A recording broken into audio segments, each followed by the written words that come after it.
con la clase de hoy. Vamos a continuar el tema que habíamos empezado a ver el domingo pasado. Dentro de las ofrendas al Señor habíamos comenzado y habíamos dejado el tema en el tema del diezmo, haciendo un repaso de lo que dice la Biblia acerca del diezmo. Habíamos hablado de cómo era la ofrenda, que era voluntaria, que era personal. Ya lo veníamos hablando, así que varios domingos. Yo dejo para que cualquier cosa, los que no hayan estado, entren en el canal de YouTube o en el WhatsApp de la iglesia. Ahí yo toda la semana mando el link para que lo puedan ver. Esta semana compartí un artículo en el mismo grupo de WhatsApp. No sé si alguno tuvo inconveniente en abrirlo. Hubo un hermano que me dijo que no lo pudo abrir. Era un link que lleva una página donde hablaba de 10 principios sobre el tema de la ofrenda. Cualquier cosa lo voy a copiar el texto y lo voy a pegar para que lo tengan, porque esto nos va a ayudar un poquito de lo que nosotros ya hemos compartido en el tema de la clase. El diezmo. Algunas iglesias sostienen como práctica bastante obligatoria acerca de que la contribución, la ofrenda, tiene que ser el diezmo. El diezmo es la 10ª parte de algo, o si nosotros lo traducimos como trabajamos siempre, el 10% en porcentaje. Quiero decirte que esto ha dividido mucho al pueblo de Dios, a la iglesia, y ha llevado a grandes controversias entre los hermanos, porque algunos dicen el diezmo es bíblico, y es cierto que es bíblico. Lo vamos a leer hoy, lo vamos a estudiar y lo vamos a considerar.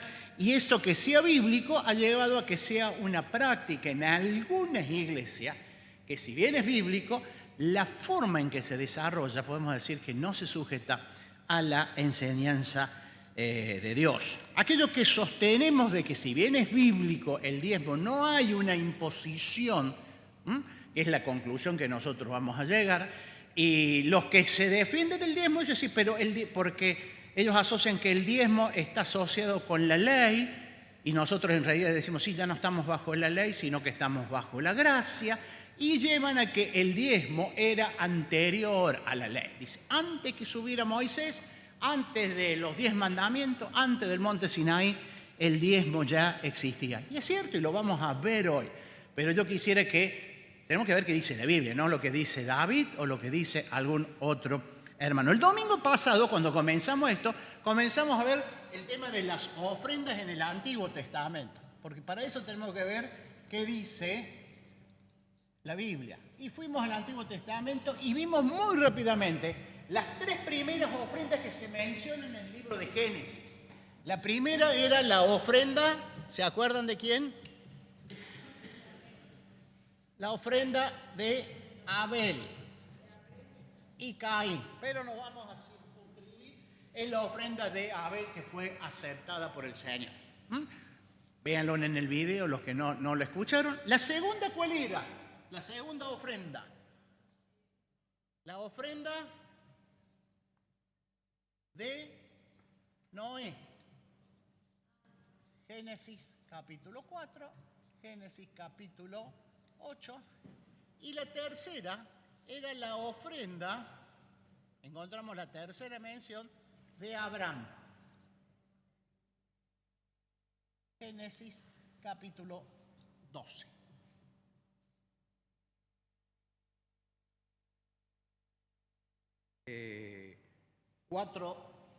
Voy a poner los versículos, 2 al 5, 8, 20 al 21 y Génesis 12, 7 al 8. Habíamos llegado como conclusión acá de que estas eran ofrendas voluntarias, eran ofrendas de agradecimiento, eran ofrendas que surgían del corazón. Abel dice que ofrendió lo mejor del rebaño de sus animales. Noé agradeció cuando salió después de un año de estar encerrado en el arca bajo el cuidado y la provisión de Dios, entregó una ofrenda. Y Abraham, cuando llega a la tierra que Dios le va a dar, va poniendo su tienda y se va desplazando en distintos lugares de lo que hoy es la tierra de Israel, y fue construyendo altares. Y vemos que la ofrenda era voluntaria. Y yo había dicho algo que nosotros tenemos que tener presente, que cuando nosotros contamos o medimos la ofrenda, no están los tesoreros de la iglesia, pero ellos cuando cuentan la ofrenda, cuando vos haces el recuento de lo que vos tenés tu plata en la cuenta de Mercado Pago, en el banco, o los más grandes cuando abrimos nuestra billetera y nuestro monedero, y empecemos a hacer la cuenta, todo lo manejamos y lo vamos midiendo en pesos. Si hay alguien que tenga la suerte de medirlo en dólares, mejor todavía. Mejor. Pero en la economía o en la contabilidad o en la economía de Dios no se mide por peso, ni en dólares ni en euros. Yo dije que se mide en gracia. Gracia. Me gustó ese, gracia. Tema que desarrolló hoy Hernán, que toca Romanos desde el 6 que comenzó Nahuel el domingo pasado. Hoy sigue. Ya no estamos bajo la ley, entonces estamos bajo la gracia y decimos no al diezmo. Pero yo quisiera ver qué versículo, la ofrenda que sigue ahora, habla del diezmo. Habla del diezmo. Entonces, los hermanos y los que sostienen, los defensores, dicen antes de lo de Moisés, antes de la ley, antes de Éxodo, encontramos referencia al diezmo. Y la primera mención que aparece del diezmo está en Génesis. Yo anoto acá, por si alguno, Génesis 14. Invito que tengan la Biblia, lo abran.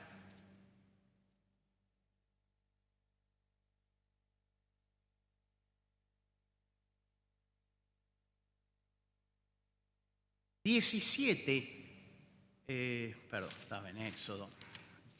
Génesis 14, 17 al 20. Primera mención del diezmo. En la época de los patriarcas. Abraham rescata a Lot, es el título de Génesis 14. Lot era su sobrino. En el capítulo 13, Abraham y Lot se separan porque había un conflicto entre las dos empresas de ganado de ellos. Y Lot va a elegir el territorio hacia la derecha nuestra, hacia el oriente, y va moviendo sus tiendas, tal cual dice la palabra de Dios, hacia el valle, lo que hoy es la zona del Mar Muerto, hacia Sodoma. Eso lo dice el capítulo anterior. Y Abraham recibe los territorios que Dios le... Es muy interesante la comparación. En varias oportunidades yo tuve un par de mensajes hablando de este contraste entre Abraham y entre Lot. Y Lot va poniendo sus tiendas, dice el capítulo 13, hasta llegar a Sodoma. Y los hombres de Sodoma eran malos y perversos. La gente de Sodoma toma preso a Lot. Yo estoy haciendo toda esta historia para ubicarnos. Y cuando toma preso a Lot, se llevan todo lo que había en Sodoma. Dice, en aquel tiempo, capítulo 1, los reyes de Anafel, de Sinar, Airok, de Eleazar, Kedorlaomer, de Elam, Tidal, de Gomín, estuvieron en guerra contra los reyes de Sodoma, Gomorra, Sebollín, Bela, es decir, Zoar. Está diciendo, se confrontan dos frentes y toman, ahí donde habla Sodoma, Gomorra, Zoar, eran todas las ciudades que estaban cerca de Sodoma, cerca de lo que hoy es la zona del Mar Muerto. Estos lo toman y llevan todos prisioneros, toman el botín, despojan casas, bienes, mujeres, niños, y entre ellos se los llevan a Lot. Versículo 11, los vencedores saquearon todos los bienes de Sodoma y de Gomorra junto con todos los alimentos y se retiraron. Y como Lot, el sobrino de Abraham, habitaba en Sodoma, también se lo llevaron a él con todas sus posesiones, todas las ovejas, todas las cabras, todas las pieles, las lanas, todo se lo llevó. Y 14, y cuando Abraham supo de que su sobrino estaba cautivo, convocó a 318 hombres adiestrados que habían nacido en su casa, eran sus empleados, sus obreros, sus siervos, y los persiguió a los invasores hasta Dan. Dan es un territorio, lo dejamos a un lado, no explicamos mucho, Durante la noche Abraham y sus siervos desplegaron su fuerza y los derrotaron y persiguieron hasta Oba, que está al norte de Damasco. Así recuperó todos los bienes y también rescató a su sobrino Lot, juntos con sus posesiones, las mujeres y toda la demás gente. Esto es introducción. Cuando Abraham volvía de derrotar a este rey que tiene un nombre tan complicado, Kedorlaomer, y los reyes que estaban con él, atención, leamos bien acá. El rey de Sodoma salió al encuentro en el valle de Sabe, es decir, el valle del rey. Y Melquisedec, rey de Salem, sacerdote del Dios Altísimo, le ofreció pan y vino. Acá menciona la palabra de Dios dos reyes. Y yo quisiera que tengamos presente. ¿Cuál es el primer rey? Abraham viene victorioso, viene trayendo con sus 318 hombres todo lo que habían libertado, las personas, Lot, mujeres, niños, alimentos, animales, y le salen al encuentro dos reyes. ¿Quiénes eran esos reyes? El rey no dice el nombre, de Sodoma. El otro, el del apellido largo, quedó liquidado. El rey de Sodoma, al principio lo menciona. ¿Y el otro rey? ¿De dónde era? Rey de Salem. Ese sí da el nombre. Dice que lo sale al encuentro el rey de Sodoma. Dejémoslo, utilicemos el nombre de la ciudad. Y también, y Melquisedec, que es este. Melquisedec sale también al encuentro y ofrece pan y vino. Y luego bendijo a Abraham con estas palabras: que el Dios Altísimo, creador del cielo y de la tierra, bendiga a Abraham, y bendito sea el Dios Altísimo que entregó en tus manos a tus enemigos. Entonces Abraham dio el diezmo de todo. ¿A quién? A Melquisedec. Y el rey de Sodoma le dijo a Abraham: dame las personas y quédate con los bienes. Pero Abraham le contestó: he jurado por el Señor, el Dios Altísimo, creador del cielo y de la tierra, que no tomaré nada de lo que es tuyo, ni siquiera un hilo de la correa de una sandalia, ni un cordón, está diciendo allí, ni un cordón de un calzado.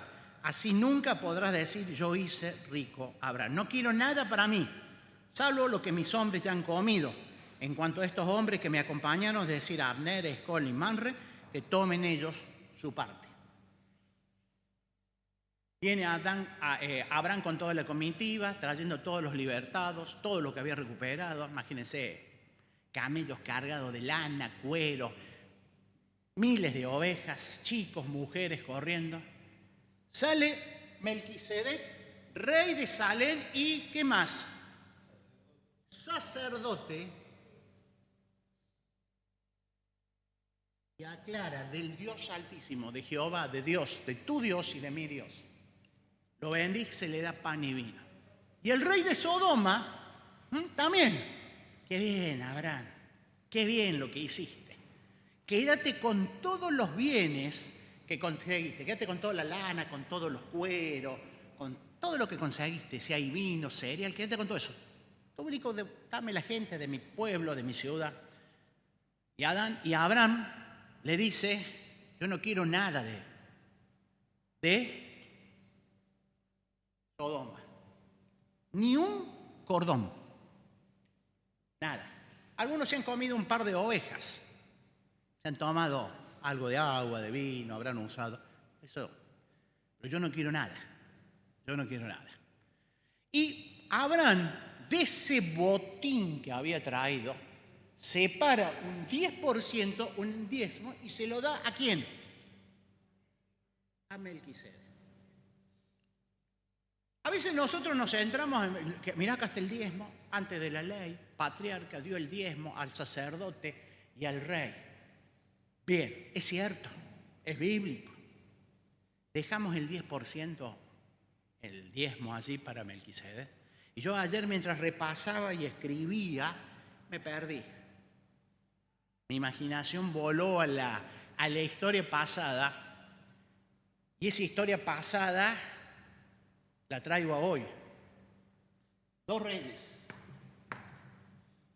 ¿Qué representa Sodoma? El mundo, el pecado. ¿Quién es el rey de Sodoma hoy? ¿Satanás?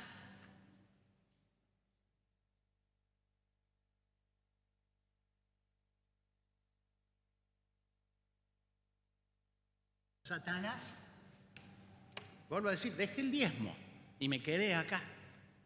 Toma, yo te doy, quédate con todas las riquezas de Sodoma. El rey de Sodoma le ofreció eso. Yo no quiero ni un cordón, ni una sandalia. El rey de este mundo, Satanás, le ofreció a Jesús todos los reinos de la tierra. Si me ofreces, si me adoras, si me obedeces. ¿Se acuerdan? La misma estrategia de hoy.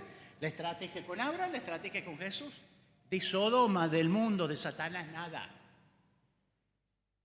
Pero en cambio, digamos, Abraham orienta su corazón ¿hacia quién?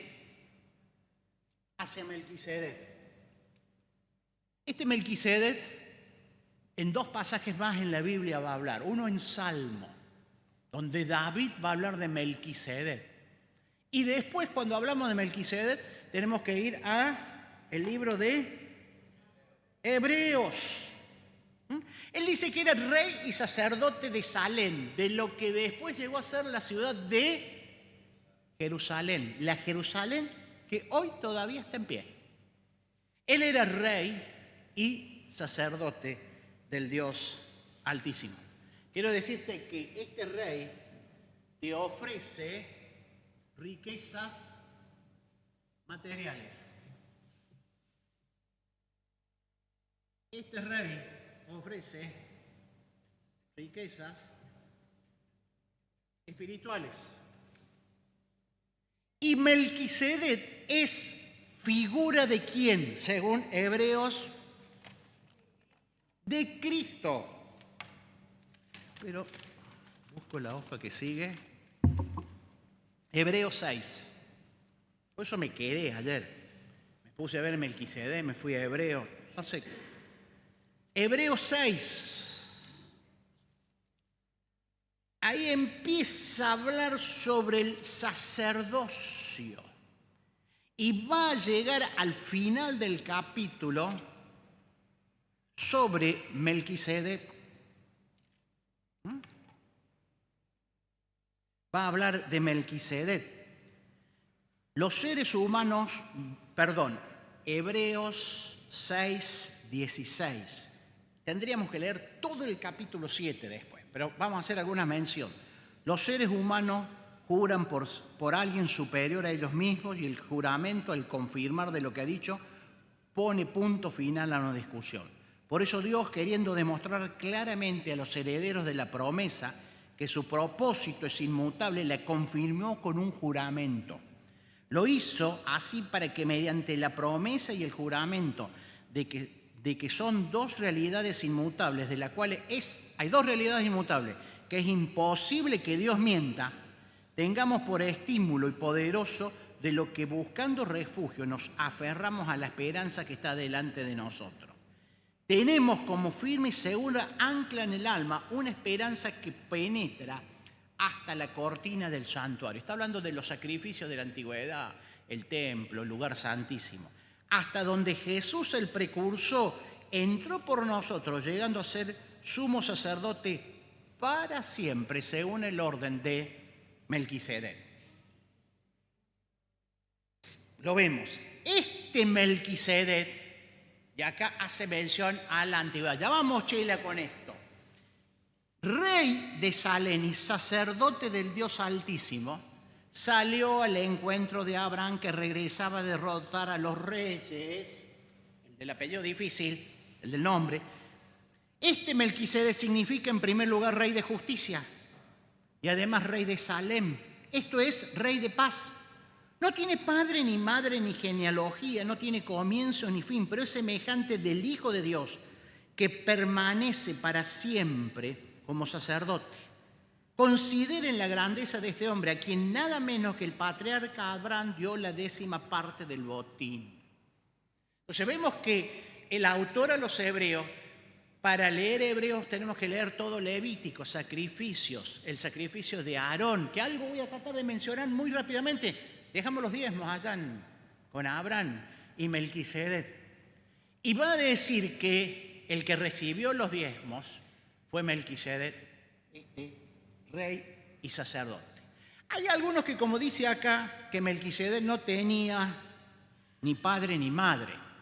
Cuando está diciendo esa expresión, no es que vino del cielo.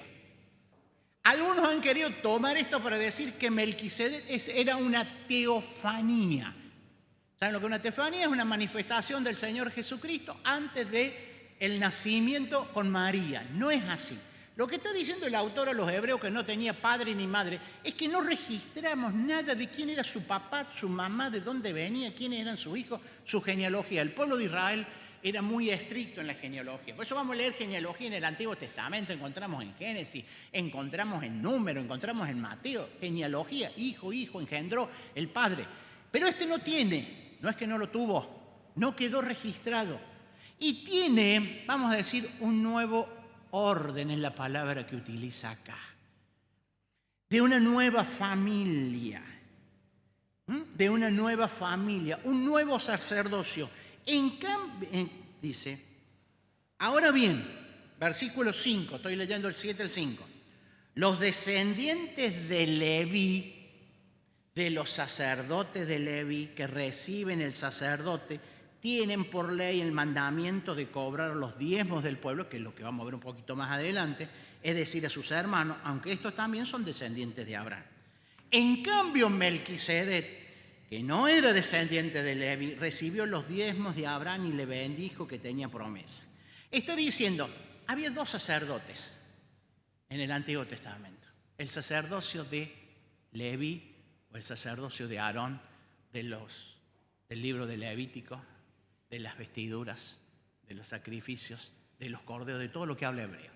Pero hubo uno antes que era Melquisedec, que no tenemos ningún registro. La única mención es Génesis. No se dice cómo nació, cómo se llamaba su papá, su mamá, cómo fue, cuándo murió, quiénes fueron sus hijos. Por eso dice, no tiene ascendencia ni descendencia. Una mención en un salmo de David y acá el libro. Y dice que este Melquisedec vino a ser figura o tipo de Cristo.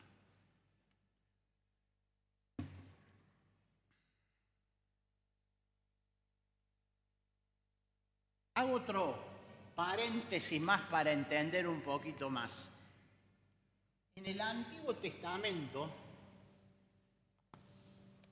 había una familia que ejercía el sacerdocio, que era la familia de Aarón.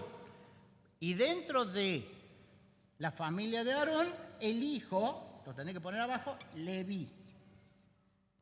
Él era el sacerdote. ¿Quién era? ¿De dónde provenía el rey de Israel? Estamos hablando Israel, Antiguo Testamento. ¿De qué tribu era la familia real en el Antiguo Testamento? En el Antiguo Testamento, los reyes del pueblo de Israel, en primer lugar, y después Judá, eran de una familia, de una tribu. ¿De cuál de las tribus? De la tribu de Judá. Excepto Saúl, que fue de la tribu de Benjamín. ¿Qué importancia tiene esto? Hace unos años yo en una de las clases hablamos sobre lo que era la primogenitura. En la antigüedad la primogenitura era una bendición de Dios que le daba al hijo mayor. Y la bendición comprendía tres cosas. De que el primogénito, estamos hablando de la época patriarcal, en la época patriarcal, el primogénito era sacerdote sobre su familia, tenía la posibilidad de autoridad, no era rey porque era una familia, eran 50, 100, tenía autoridad y recibía una porción especial de las tierras o del dinero. ¿Se acuerdan? El primogénito recibía ¿qué? El doble que todos los otros hijos. Abraham tuvo la bendición de dar esta primogenitura a su hijo Isaac. Si bien no fue el único, él recibió toda la bendición de ser sacerdote, de tener autoridad sobre su familia y el territorio. Pero después viene Isaac, después viene Jacob, que tuvo 12 hijos, las 12 tribus de Israel. El primogénito, ¿cuál era? ¿Cuál era el primogénito? Rubén, ¿vale? Lo sabemos bien porque él es Rubén. Rubén era el primogénito.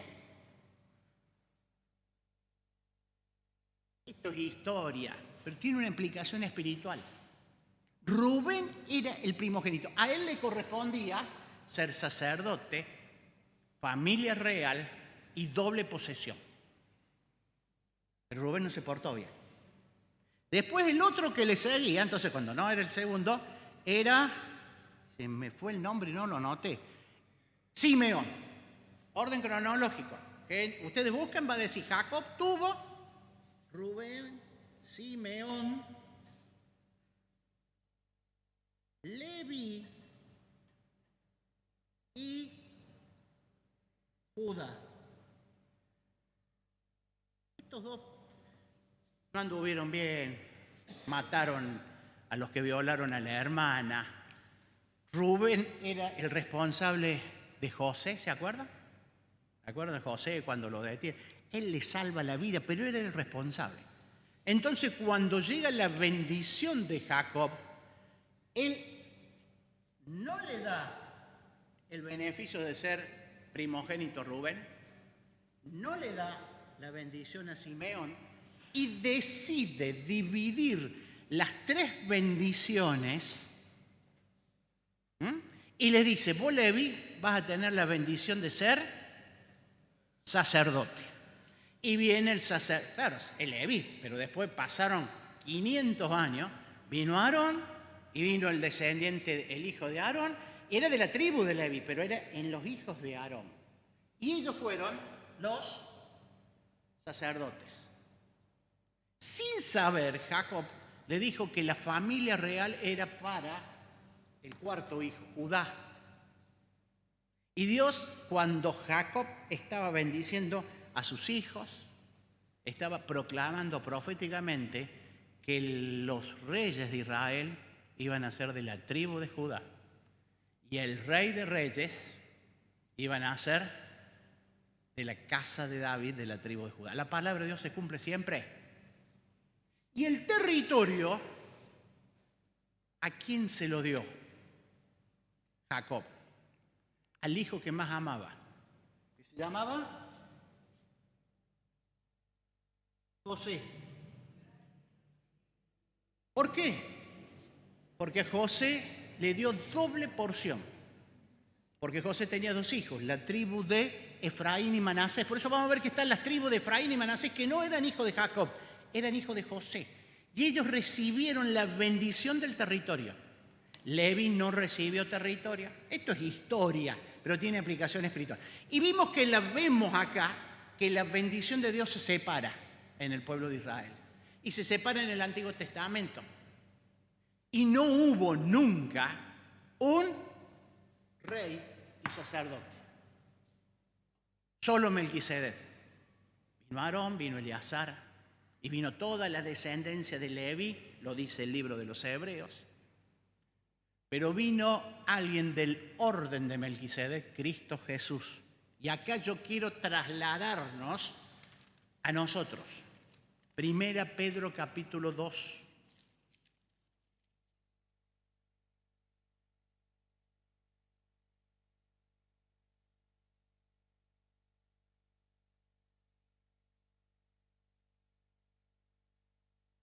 Versículo 9. La palabra de Dios nos autoriza, podemos cambiar la persona en los verbos. Acá está hablando, pero vosotros, pero ustedes, pero vamos a poner la primera persona. Pero nosotros somos linaje escogido, real sacerdocio, nación santa, pueblo adquirido por Dios para que anunciéis las virtudes de aquel que os llamó a la luz admirable. Nosotros, que en otros tiempos no éramos pueblo de Israel, no estábamos alcanzados con la promesa y la bendición, pero ahora somos pueblo de Dios. Que en otro tiempo no habíamos alcanzado misericordia, ahora hemos alcanzado misericordia. Y en este nuevo tiempo, en este nuevo orden, nosotros, Jesús fue rey y sacerdote, dice que nosotros somos real sacerdocio. David no podía entrar al lugar santísimo. Ningún hijo de Leví se podía sentar en el trono. Nosotros somos hijos de Dios. Nuestro hermano, como dijo mayor Nahuel el domingo pasado, es Cristo Jesús, Rey de paz y sacerdote en el orden de Melquisedec. Por eso nosotros somos reyes y sacerdotes. Por eso el libro de los Hebreos nos dice, esto es mucho mejor que antes. Es mucho mejor que los sacrificios de Leví. Leví se quedaba en el lugar santo y un solo día en el año entraba al lugar santísimo y el pueblo miraba de afuera. David compartía la alegría, pero nunca podía llegar a este lugar santísimo. Nosotros hoy tenemos la posibilidad, así que hermanos, teniendo la libertad en este nuevo tiempo, nos conviene este nuevo orden. Y esta es la figura, y yo me quedé una hora pensando en Melquisedec ayer, mientras pasaba y apuntaba, y por eso lo quiero decir en 10, 15 minutos y dejé el diezmo allá, porque digo, qué maravilloso. Por eso hay que leer Levítico y Hebreos, y entender esto. Lo que Dios en un momento en Jacob dividió la bendición de Dios, en Cristo Jesús nos unió. Porque dice, el mismo apóstol Pedro dividió. Hoy somos reyes, somos sacerdotes, Él es el sumo sacerdote. Pero también dice Pedro un poquito antes que nos ha hecho partícipes de una nueva familia y somos herederos, dice Pablo en Romanos 8, de una herencia incontaminada, inmarcesible, reservada, no en la tierra, sino ¿dónde está la herencia para nosotros? En los cielos. El pueblo de Israel recibió en José la bendición material. Nosotros, nuestras bendiciones son espirituales. Acuérdate. Gracias. Gracias.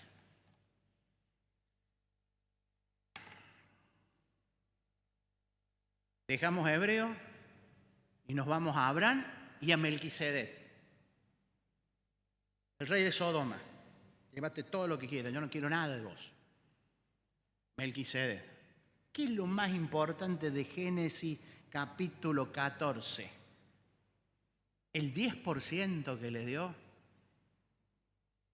fue el sacerdocio que estaba cumpliendo el oficio de sacerdote y rey, que nos estaba anunciando a Cristo Jesús como nuestro Señor y Salvador. La enseñanza del pasaje de los patriarcas no es el 10%, sino que nosotros tenemos que entregar una ofrenda al Rey de Reyes y Señor de Señores. ¿Querés hacerlo el 10%? Hacelo de corazón. Abraham lo dio de corazón, pero le debemos dar al Rey Reyes y al Señor de Señores. Abraham dio el 10% del botín, de lo que había traído, de todo lo que había recuperado. Había metales, había lana, había carne, había oveja. Separó el 10, toma Melquisedec, esto es para vos. Lo hizo de corazón. Dios no le dijo cuánto quería. Melquisedec no vino y le dice, che, mirá, yo vine acá, te vendí. No, de corazón, sin un mandato de Dios. Por lo tanto, cuando comenzamos a hablar del diezmo, lo importante es a quién va dirigida, cómo va dirigida la ofrenda. y no pensemos tanto en el monto o en el porcentaje. Midámoslo siempre en la misma moneda, en la misma unidad de Dios. Ya conocemos de la gracia de nuestro Señor Jesucristo, que siendo rico se hizo pobre, para que en esa pobreza fuésemos todos enriquecidos. Cuando el pecado sobreabundó, ¿qué sobreabundó? ¿Qué desbordó? La gracia. Sodoma, materiales, pecado. Sale en Jesucristo, espirituales, gracia sobre gracia. Esta es la primera mención que la palabra de Dios en el Antiguo Testamento, en la época de los patriarcas, habla sobre el diezmo. Hay una segunda mención. Yo estoy haciendo un repaso, perdone que me demoro en el tiempo, pero el domingo que viene terminamos. Está en la segunda mención de un diezmo en Génesis 28. Entonces, los que defienden el diezmo, dice, está en el Génesis antes de Éxodo, y acá hay una particularidad porque otro patriarca ofrece el diezmo a Dios.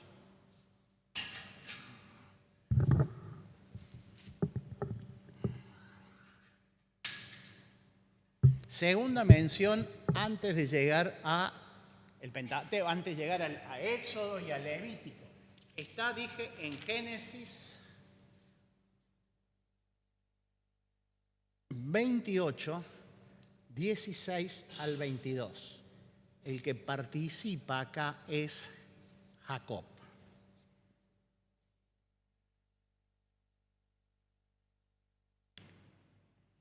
Jacob viene escapando. Jacob es un ejemplo, un personaje muy destacado, como puede haber sido Abraham, Isaac. Eran bastante bandidos, bastante chanta.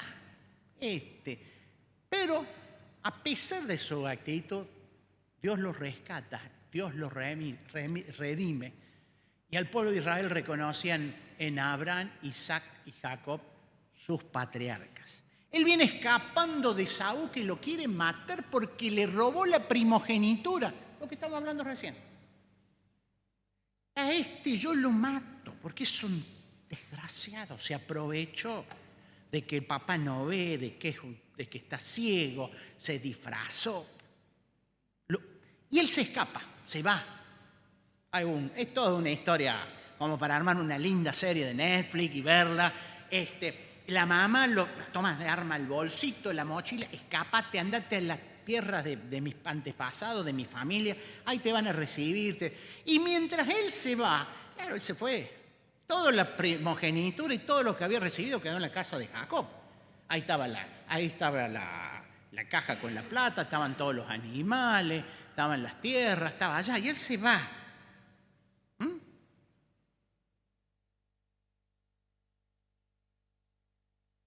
Tiene un sueño, llega en esa escapada, va escapando, duerme una noche, versículo 16, Génesis 28, 16. Al despertar del sueño, tiene un sueño, Dios le habla por medio de una visión, por medio de un sueño. Pensó, en realidad el Señor está en este lugar y yo no me había dado cuenta. Qué linda expresión. Hago un paréntesis. El Señor está en este lugar, dijo Jacob, y yo no me he dado cuenta. Hoy podemos decir nosotros lo mismo. El Señor está en este lugar donde yo estoy, en el colectivo, cuando voy a la empresa, cuando voy al estudio, cuando estoy trabajando, y yo no me he dado cuenta.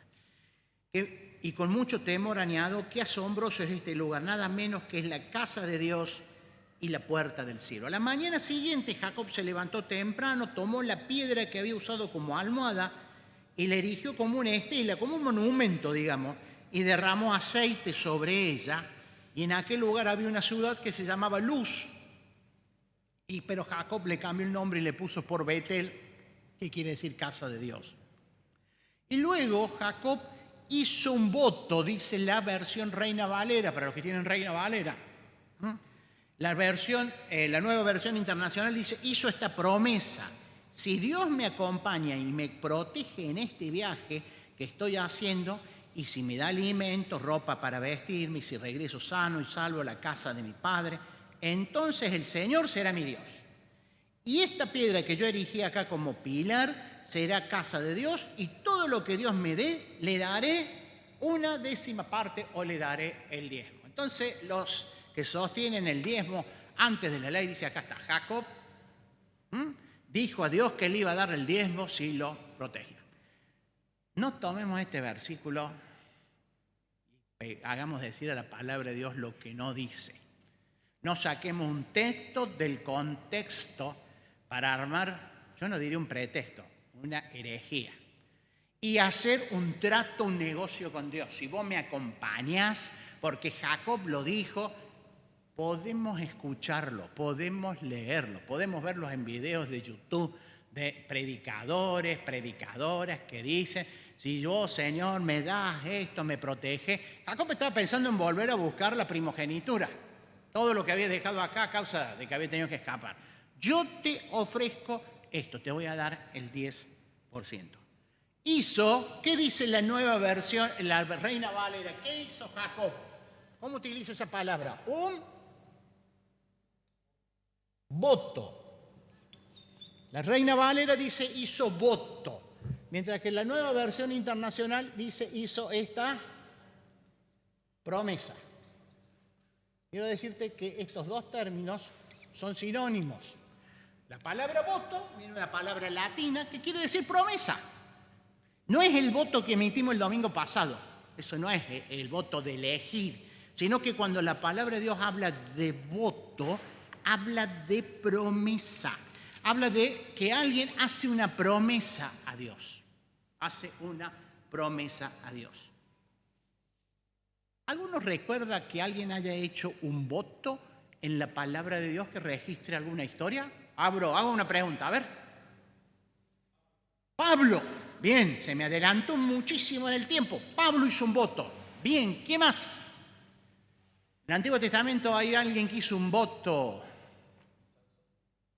Sansón era otro tipo de voto, pero tenía un voto especial, porque lo hizo su mamá y él debía respetarlo. Pero Jefté, en el libro de los jueces, hace un voto imprudente. No lo tomemos literalmente como dice que después tuvo que matar a su hija, porque no es eso. El hermano Samuel Pérez Millo en varios programas aclara que no es que Jefté hizo el voto de que si yo volvía victorioso entregaba la vida de mi hija. No es eso lo que quiere decir la palabra de Dios, sino que entregó a la soltería perpetua, vamos a llamarle así, a su hija, que no tuvo la bendición de tener hijos. No es que la mató. La lectura por ahí puede darnos a confusión. Dios no va a permitir que alguien haga algo que vaya en contra de su voluntad, por más promesa que haga. No podemos prometer a Dios algo que vaya en contra de su palabra. Entonces, cuando algunos dicen acá, él ofreció a Dios el diezmo, hizo un voto, hizo una promesa. En el Antiguo Testamento había muchos versículos que hablaban acerca del voto. Menciono Levítico, y ya vamos a llegar a los que mencionó Hernán Ibaldi, 27:2.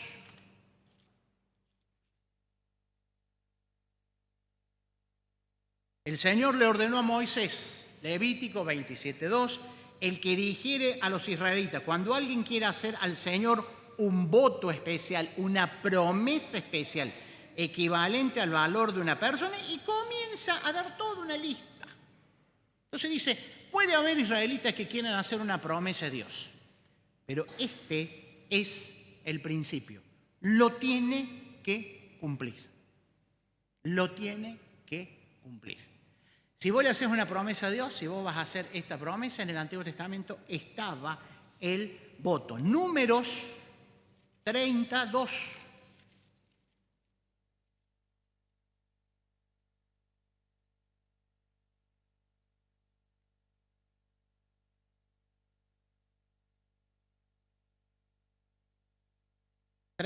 Moisés le dijo a los jefes de las tribus de Israel, el Señor ha ordenado que cuando un hombre haga un voto al Señor o bajo juramento haga un compromiso, no deberá faltar a su palabra, sino que cumplirá con todo lo prometido. Entonces, cuando hablamos de voto, es una promesa que hacía. No, ¿era una ofrenda a Dios? Era una ofrenda a Dios, pero era una ofrenda de tipo especial. Pero era voluntaria.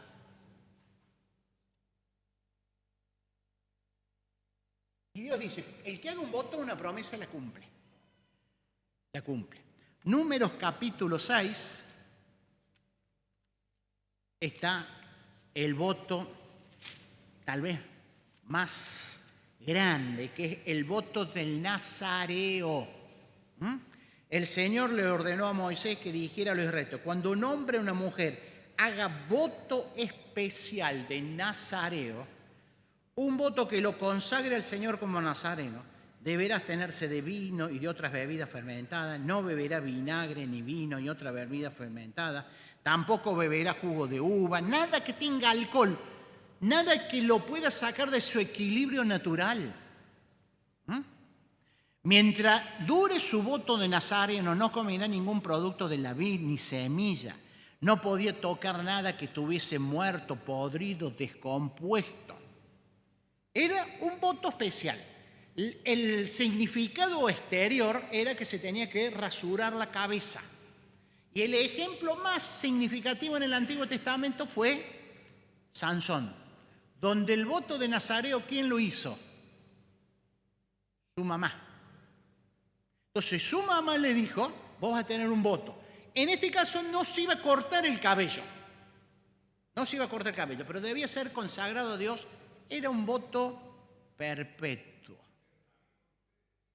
Desde el vientre de su madre. Entonces la mamá, mientras estuvo embarazada, dice que no tomó sidra, no tomó vino, no le cortó el pelo. Y no era que el pelo le daba la fuerza a Sansón, como es la historia que va a él. No era eso, sino que era algo exterior que representaba algo interior. Pero Sansón, el voto no le importó porque anduvo, tomó alcohol, anduvo con mujeres que no eran del pueblo de Israel, tocó cosas inmundas cuando fue y sacó el panal de miel del león muerto. Estaba podrido el león. O sea, él no lo debía hacer. El voto no lo cumplió. El Señor Jesucristo en el Sermón del Monte, Mateo capítulo 5, versículo, le dijo, cuando ustedes digan algo, cúmplanlo. Mateo 5, 33. Él está hablando de las enseñanzas del reino. Sermón del Monte. La esencia de la ley de Dios es esta, se tiene que cumplir. Entonces dice, cuando ustedes hagan algo, cúmplanlo. Mateo. Habéis dicho 5:33, habéis oído que fue dicho en los antiguos. Hemos escuchado en el Antiguo Testamento, no perjurarás, sino que cumplirás al Señor tu juramento. Pero yo os digo, no juréis de ninguna manera, ni por el cielo, ni por el trono de Dios, ni por la tierra, ni por el estrado de sus pies, ni por Jerusalén, ni por la ciudad del gran rey, ni por tu cabeza jurarás, ni puedes hacer ni por blanco o negro tu cabello. Sea vuestras palabras, sí, sí, no, no. Porque es más que esto, porque lo que es más de esto, del mal procede. Jesús está diciendo, cuando vos prometes algo, cumplilo. Entonces, si bien era una ofrenda especial, era una ofrenda voluntaria. Nadie le estaba diciendo, obligándolo a Jacob a cumplir ese voto, pero él lo propuso de corazón y yo creo que al tiempo entendió cuál era la promesa de Dios. El voto de Pablo está en Hechos capítulo 18 y en Hechos 21, 23 y 26. No lo leemos. Ahí Pablo hace al revés de Sansón, se rasura la cabeza para cumplir el voto.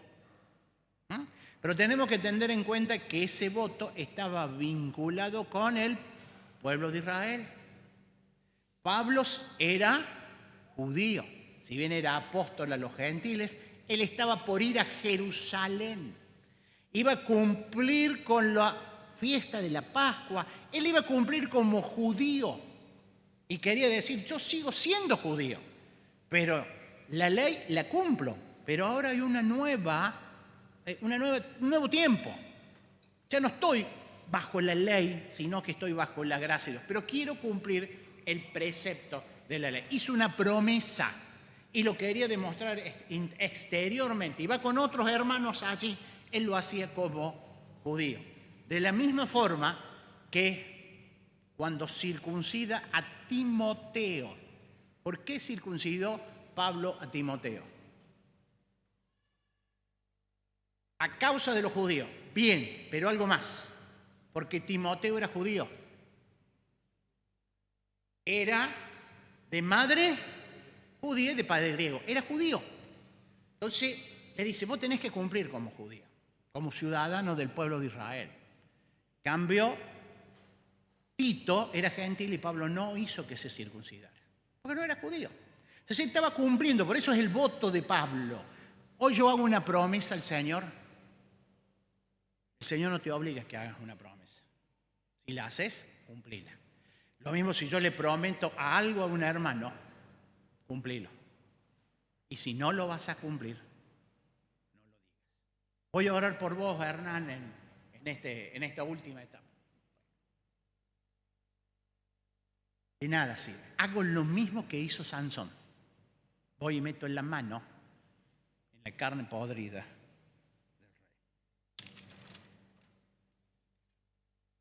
El segundo diezmo, el voto o la promesa, era voluntaria. Era de corazón. Estamos en hora y quiero terminar con algo de todo lo que hemos visto hasta ahora para entrar el domingo que viene y ya terminar con los diezmos en Éxodo, Levítico, y vamos a llegar a la misma conclusión. Vamos a llegar a la misma conclusión. Todas estas ofrendas, la de Abel, la de Noé, la de Abraham a Melquisedec, el voto de Jacob, fueron de corazón. Dios le dijo a Samuel, 1 Samuel 16:7, el hombre mira lo exterior. El hombre mira las manos, el hombre mira la cabeza, el hombre mira las palabras, el hombre mira cuando ora si levanta las manos altas, hasta dónde las lleva. Ora si cuando habla fuerte, habla lindo, imposta la voz, se mueve. El Señor mira el corazón. Yo puedo levantar muchísimas manos al cielo. Puedo impostar y tener una voz, un mensaje muy elocuente. Pero si el corazón, que es el que mira a Dios, nos dice que no, de nada sirve. Sansón era exteriormente impactante. Saúl era exteriormente impactante.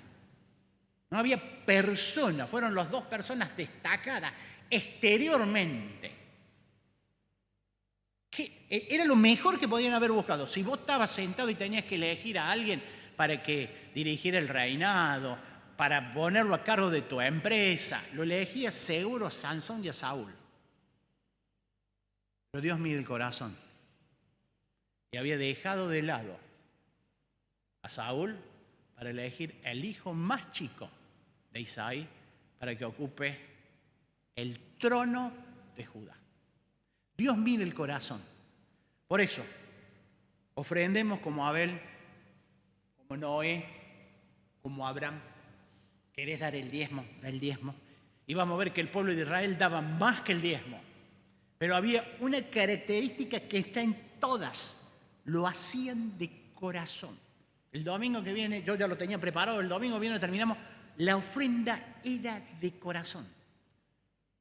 Por eso, cuando nosotros nos fijamos, di vuelta, en la ofrenda por el número, estamos haciendo como lo hacía, decimos, en el otro sistema, material, Sodoma. Recordemos que la ofrenda se mide por la gracia de Dios, quien siendo rico, porque ya conocéis, yo no me voy a cansar, es un versículo que a mí me apasiona. porque ya conocemos la gracia de Dios. Quien siendo rico se hizo miserable. Acuérdate la palabra que lo dije el domingo pasado. Miserable, para que en esa miseria fuésemos todos enriquecidos. Que nuestra vida entregada a Dios en ofrenda, no solamente en la bolsa, o en el sobre, o en la transferencia, sea hecha de corazón al Señor. Medida de gracia. Compartí esta mañana con un hermano. De gracia recibimos. Debemos dar gracia. ¿Cuánta gracia hemos recibido de parte del Señor? No la podemos medir con números. No la podemos medir. Debemos dar gracia y más gracias. Oramos al Señor para terminar. Estamos en hora de cierre. Padre nuestro que estás en los cielos, te damos gracias porque estas historias tan antiguas, pero tan verdaderas y tan ciertas nos traen hasta el día de hoy y nos recuerdan que tú eres un Dios de amor, un Dios de gracia y que tú miras nuestro corazón. Señor, ayúdanos a concentrarnos y a cumplir todo lo que nosotros podemos decir y hacer delante de ti. Queremos llevar una vida que dignifique tu nombre y exaltar el nombre de Cristo Jesús. Bendícenos, acompáñanos a nuestros hogares. Bendice también la instrucción de niños, de adolescentes, de las hermanas, de los hermanos en esta mañana. En el nombre de Jesús. Amén.